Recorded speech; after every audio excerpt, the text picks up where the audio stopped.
Bajet 2013 terus memfokuskan kepada kesejahteraan rakyat. Antara yang diumumkan Perdana Menteri Datuk Seri Najib Tun Razak termasuk diskaun 20% untuk penyelesaian sekaligus pinjaman PTPTN dan 10% untuk bayaran bulanan.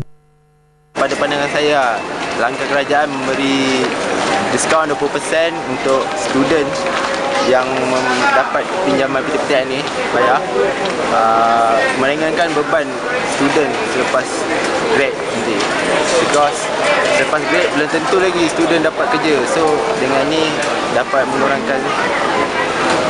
meringankan beban yang ditanggung oleh keluarga.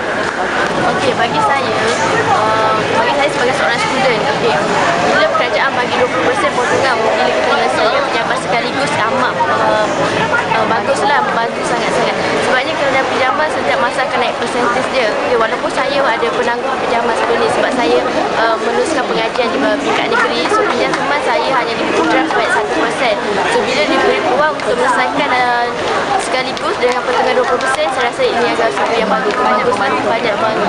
Okay, saya sebagai seorang pelajar, saya amat berpuas hatilah dengan apa yang kerajaan tutupkan untuk kita bayar. Kalau kita bayar sekaligus, dia akan potong 20% daripada apa jumlah kita.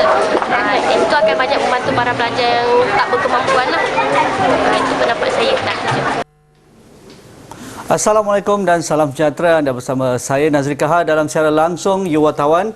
YouWartawan juga kita akan bincangkan analisis bajet 2013 dan reaksi di kalangan orang muda. Tadi sedikit sebanyak pandangan yang sudah diberikan oleh rakan-rakan YouWartawan yang sempat kami temui, rata-ratanya agak lega, terutamanya mereka yang masih belajar dan baru graduan misalnya, kerana ada kelonggaran untuk membayar pinjaman PTPTN mereka. Jadi itu yang akan kita bincangkan, apakah reaksi orang muda terhadap bajet 2013. Bersama saya pada petang ini Saudara Syahabuddin Jalil, pengarah urusan Anzac Consultancies.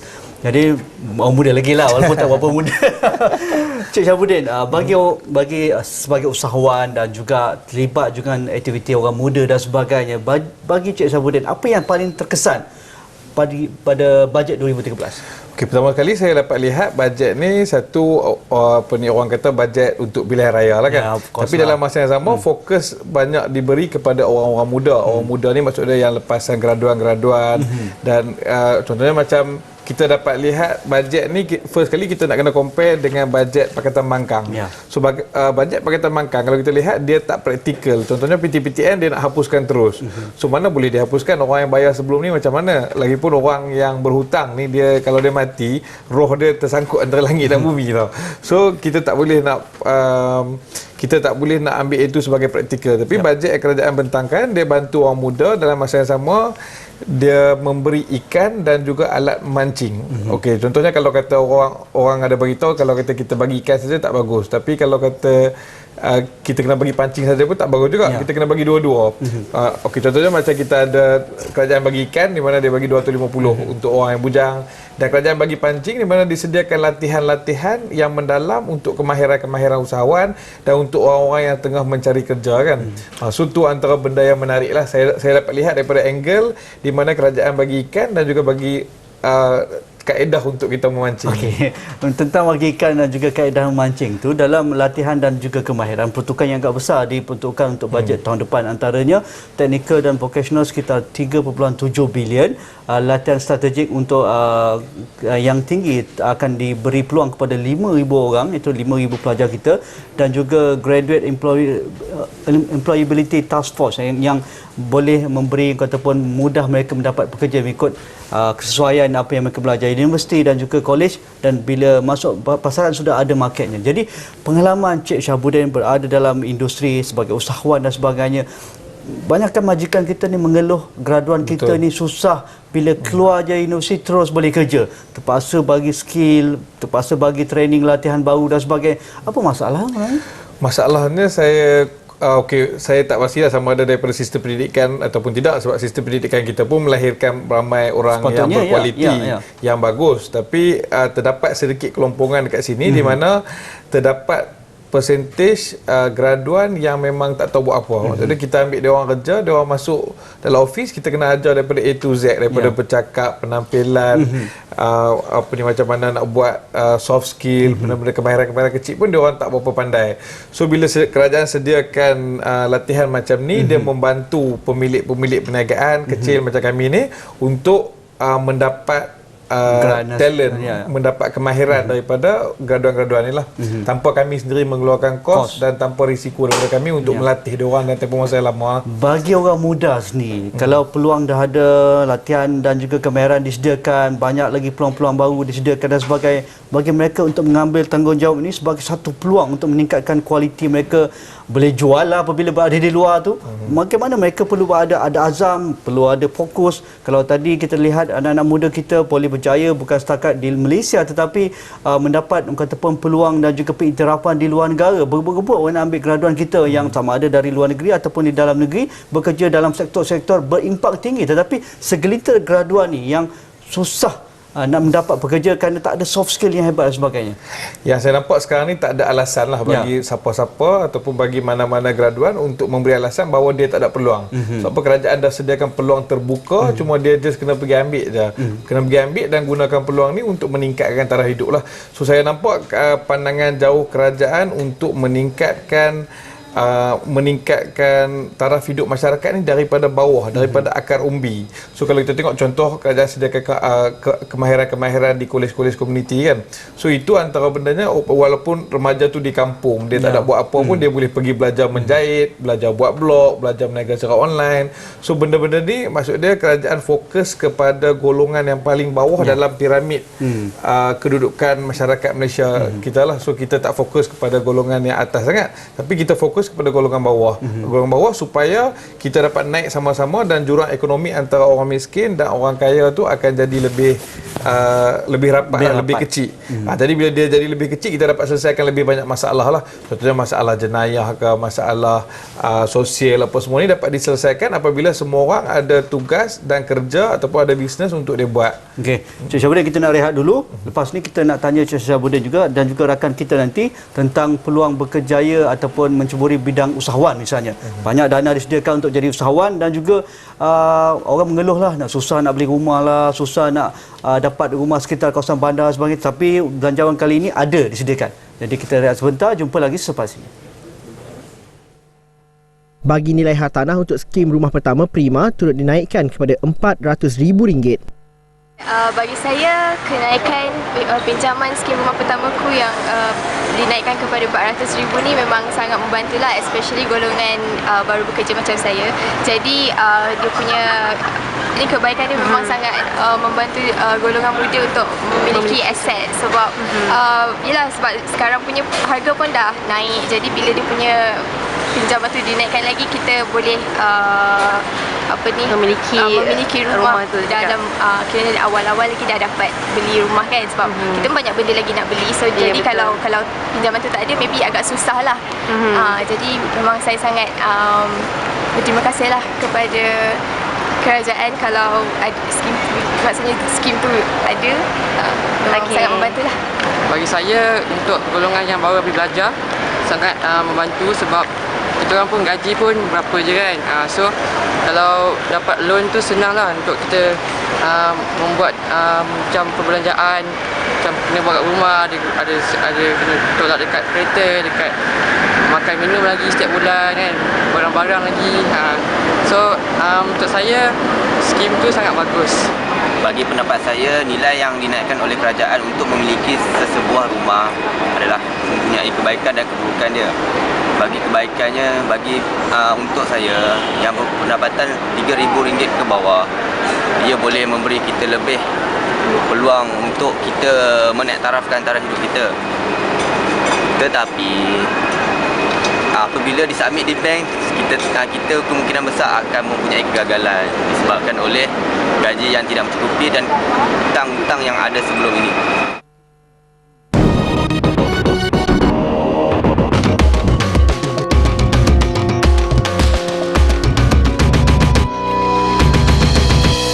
Pengguna perkhidmatan komuter dengan pendapatan kurang RM3,000 turut diberi potongan diskaun sebanyak 50%.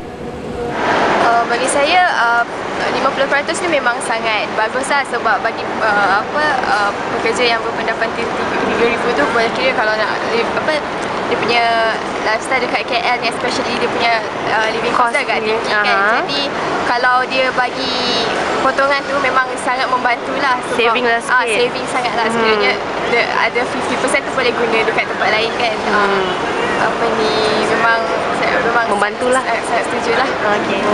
Okey, saya rasa pendapat bagi saya ianya berbaloi lah, sebab walaupun dekat KL gaji dia tak adalah tinggi mana, so dia banyak membantu kita sebagai pengguna. Okey, dan pengguna komputer, so pengguna akan lebih rasa appreciate lah kerajaan dapat membantu. Itu pendapat daripada saya. Okay, bagi saya potongan 50% ni sangat tidak akan memberi kebaikan, sebab kalau saya setiap bulan alik dalam RM150. So kalau dapat potongan 50% dapat save untuk benda lain lah. Okey, kalau bagi akak sebagai seorang pengguna komputer, kalau dapat potongan 50% untuk gaji 3,000 ke bawah sangat bagus lah, sebab dia mengurangkan beban. Sebab untuk ke satu destinasi dia memakan banyak dia punya keuangan. Sebenarnya ni menyebabkan kos lah, jadi kita boleh aktivitas kita punya bajet untuk satu bulan. Diorang lagi. Terima kasih kerana anda terus bersama kami. Itu pandangan rakan-rakan wartawan tentang pandangan ada diskaun pelajar untuk yang menggunakan perkhidmatan komuter misalnya. Satu lagi peruntukan ataupun pembelanjaan besar bagi orang muda adalah apabila mereka graduan nak pakai kereta. Kalau tak ada kereta tak akulah.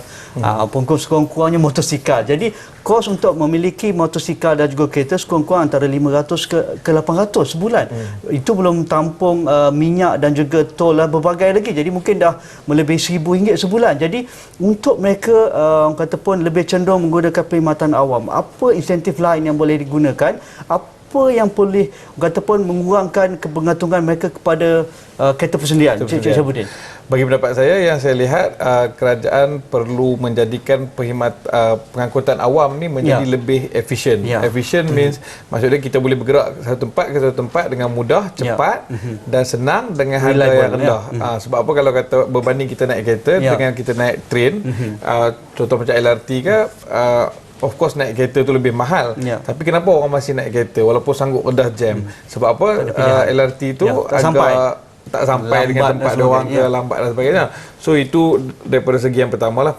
Yang kedua, macam Pakatan Bangkang cakap nak menurunkan harga kereta. Ini bukan satu solution yang betul. Sebab apa? Ia akan hurt kita balik, akan mencederakan kita balik, di mana first kali bila kita turunkan harga kereta, dia akan ada efek domino di mana semua harga kereta lain pun akan turun. Jadi orang yang 90% orang yang sudah memiliki kereta ni dia lebih rugi daripada orang yang baru lah. Mungkin pihak penyedia perkhidmatan awam ni perlu lebih kreatif. Misalnya kalau kerajaan tak umum pun mereka boleh melakukan orang kata pun memberi diskaun promosi. Misalnya kalau beli tiket 3 bulan misalnya, mereka dapat diskaun 50%. Misalnya menggunakan bas ataupun LRT, monorail dan juga komuter. Saya rasa perlu ada orang kata pun sahut menyahut lah. Kalau kerajaan nak bagi insentif sekian, pihak swasta ataupun JLC yang terlibat perlu juga memberi sedikit kelegaan kepada orang muda supaya mereka menjadikan pengangkutan awam sebagai pilihan pertama mereka daripada memiliki kereta. Betul. Ia perlu ada satu mekanisme yang lebih kreatif untuk kita solve benda ni lah, supaya harga untuk kita naik train tu lebih murah berbanding dengan kita naik kereta dan lebih cepat. So kalau kata kita boleh selesaikan benda tu, saya yakinlah pemilikan kereta ni akan menjadi satu benda yang optional, bukan benda yang wajib. Jadi pada waktu tu orang-orang muda ni akan mempunyai lebihan daripada gaji yang dia dapat lah. Lebihan tu boleh bayar PTPTN. Tak ada alasan lah. Okey, dalam bajet 2013 ditekankan juga tentang orang belia, orang muda ni. Antaranya program pembangunan belia dalam industri kreatif, misalnya New Entrepreneur Foundation, usahawan muda yang menceburi bidang kandungan teknologi dan sebagainya. Itu satu. Penubuhan yang Entrepreneur Fund, pinjaman untuk belia dengan subsidi kadar yang rendah 2% ditanggung oleh kerajaan, hak pinjaman RM100,000. Mungkin di talian saudara Christopher Tok, pengasas bersama Young Corporate Malaysia, mungkin ada pandangan tersendiri bagaimana dana ini perlu direbut oleh anak-anak muda kita untuk menceburi bidang kandungan kreatif dan juga usahawan tekno misalnya, saudara Christopher? Okey, bagi pendapat saya, inisiatif ini telah membangunkan awareness bagi bajet 2013 kepada kalangan yang muda-muda. Kalau dulu sebelum inisiatif ini kan, mana ada kalangan muda yang nak tahu dan mengetahui konten tentang bajet 2013. Tapi kerana inisiatif macam ni untuk entrepreneurs, untuk dalam bidang pelajaran dengan pembangunan masa depan negara kan. I think generally kita it is a creative move lah. Macam inisiatif macam ni dah jadi kreatif. Sebab tu orang kat Twitter, kat dalam Facebook, semua pemuda dan serta golongan lain semua nak tahu tentang bajet 2013.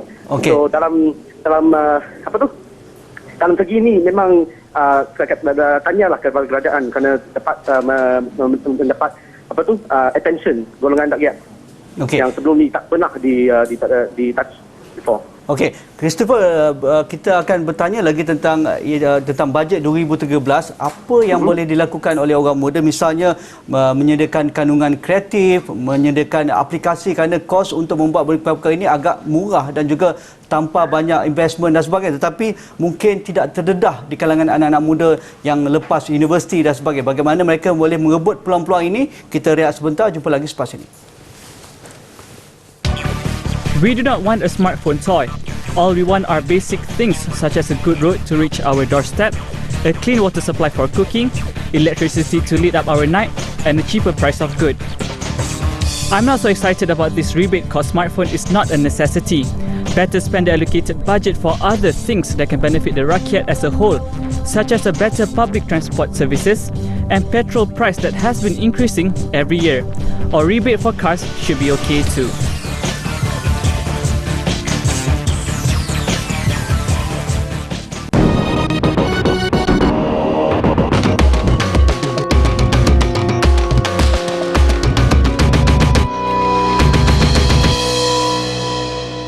Peruntukan RM440 juta kepada Perbadanan Tabung Pembangunan Kemahiran PTPK bagi memberi pinjaman latihan kemahiran kepada belia yang memilih latihan kemahiran di peringkat sijil Kemahiran Malaysia tahap 1 hingga 5. Sekretariat Satu Belia Satu Kemahiran 1B1K Majlis Belia Malaysia mengucapkan terima kasih kepada Yang Amat Berhormat Perdana Menteri kerana menyelami dan mendengar denyutan nadi para belia berkemahiran yang rata-ratanya adalah dari golongan tercicir akademik, keluarga berpendapatan rendah, miskin dan luar bandar. Menerusi peruntukan yang dilihat agak memberangsangkan ini, saya menaruh keyakinan agar sistem kuota yang diamalkan oleh PTPK akibat kekurangan dana dalam memberi bantuan pinjaman dapat dihapuskan. Maka dengan itu lebih ramai golongan sasar berkenaan akan berpeluang menjalani latihan kemahiran seterusnya, menempatkan diri dalam usaha kerajaan melahirkan tenaga mahir untuk keperluan industri negara. Pada masa yang sama juga, institusi latihan kemahiran ILKS disarankan agar dapat meningkatkan lagi kualiti latihan dan juga penambahbaikan fasiliti dalam memastikan mutu latihan benar-benar menepati keperluan industri negara. Diulangi sekali lagi, menjadi satu harapan besar agar sistem kuota yang diamalkan kini dapat dihapuskan supaya 40,000 orang belia yang dinyatakan di dalam pembentangan bajet 2013 ini benar-benar menikmatinya.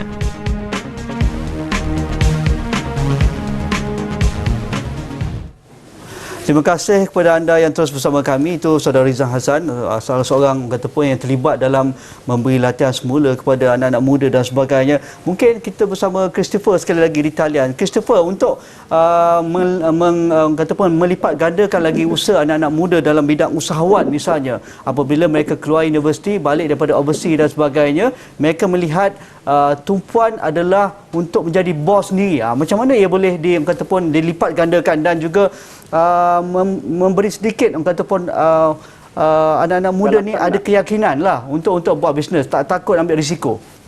Okey, pada pendapat saya memang dengan bajet 2013 ini kan banyak peluang bagi mereka yang baru graduate dengan orang yang baru balik daripada luar negara kan. Jadi satu tumpuan yang perlu diberi perhatian adalah kesinambungan atau sustainability kerana banyaknya golongan muda yang meluru dalam bisnes dan tak tahu market dia ataupun macam mana nak develop dia punya community.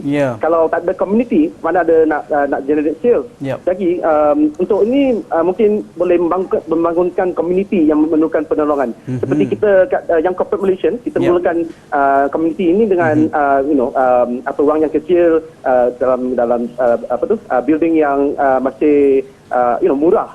Dengan sikit wang kita dapat menumpukan yang corporate yang dalam bekerja dalam tahun 1 tahun ke 5 tahun, dan group them dalam satu bulan kan kita buatkan kegiatan menunjukkan CEO oleh company yang besar kepada golongan ini dengan percuma. Jadi dengan itu kan kita dapat membangunkan golongan yang corporate Malaysia yang dia boleh dijadikan boleh menyokong sifat entrepreneurship, menolong dia untuk membuatkan inisiatif yang lebih sustainable. Okey, jadi mungkin golongan muda boleh menuju kepada bidang social entrepreneurism. Kegiatan entrepreneurship yang boleh membangunkan golongan yang memerlukan tolong. Okey, terima kasih Christopher atas pandangan tersebut. Mungkin saudara Syabuddin melihat ataupun peluang-peluang meniaga dan sebagainya. Cik Syabuddin ramai sekali terlibat dalam ataupun untuk meniaga dengan Cik Syabuddin dan sebagainya, berinteraksi. Jadi apa yang ada kekuatan sebenarnya di kalangan anak-anak muda berbanding mungkin 15 tahun lalu? Okey. Kalau kata 15 tahun dulu, kita ambil kebanyakan orang dia buat bisnes dalam mengalihkan satu barang ke satu tempat. Maksudnya daripada tempat yang murah kita letak di tempat yang mahal dan kita ambil untung kat situ. Tapi sekarang ni keadaan dah berubah tau. Maksudnya keadaan berubah di mana industri kreatif ni dah jadi semakin popular dan semakin ramai orang masuk sebab orang nampak di situ ada gula. Di mana ada gula, di situ ada semut lah. Okey. Tapi memang betul, contohnya macam kami sendiri, saya ada sebuah syarikat Lot.my, so kami buat application untuk orang buka kedai online secara online di internet dan dia boleh jual barang di internet. Okey, jadi dengan cerita ramai pelabur-pelabur luar negeri minat nak jalinkan kerjasama. Maksudnya daripada awal tu kos yang kami buat benda ni bawah RM10,000. Tapi lepas 3 tahun kami buat, kami tengok ramai pelabur asing daripada Jerman, Rakuten daripada Jepun, iaitu sebuah syarikat online yang terbesar di Jepun, dan daripada beberapa negara lain datang untuk invest dalam syarikat kami. Dan kami pun macam terkejutlah, kenapa syarikat kecil ni dapat perhatian yang banyak? Rupanya dalam mata pelabur dia nampak ni adalah investment yang baik. Sebab apa? Kita hanya invest sikit, jadi semakin ramai orang pakai, semua tu kebanyakannya adalah keuntungan semata-mata. So di situ saya nampak peluang lah. Saya nampak peluang di mana industri kreatif ni dapat memberi pulangan yang tinggi kepada usahawan-usahawan yang baru lah. Okey, itu kata kunci Cik Syabuddin. Modal kecil tapi untung besar. Jadi fikir-fikirkan bagaimana kita nak merebut peluang ini. Terima kasih kepada Cik Syabuddin atas masa yang diberikan. Terima kasih kepada saudara Christopher Talk tadi dan juga kepada anda yang menghantar pandangan dalam program You Wartawan. Jika ada sebarang pandangan anda, pendapat anda ataupun topik yang ingin kita bincangkan dalam program You Wartawan, silakan hantar ke email kami, ke Facebook kami dan juga ke Twitter Astro Awani. Sekian, Assalamualaikum. InsyaAllah kita jumpa lagi. Terima kasih.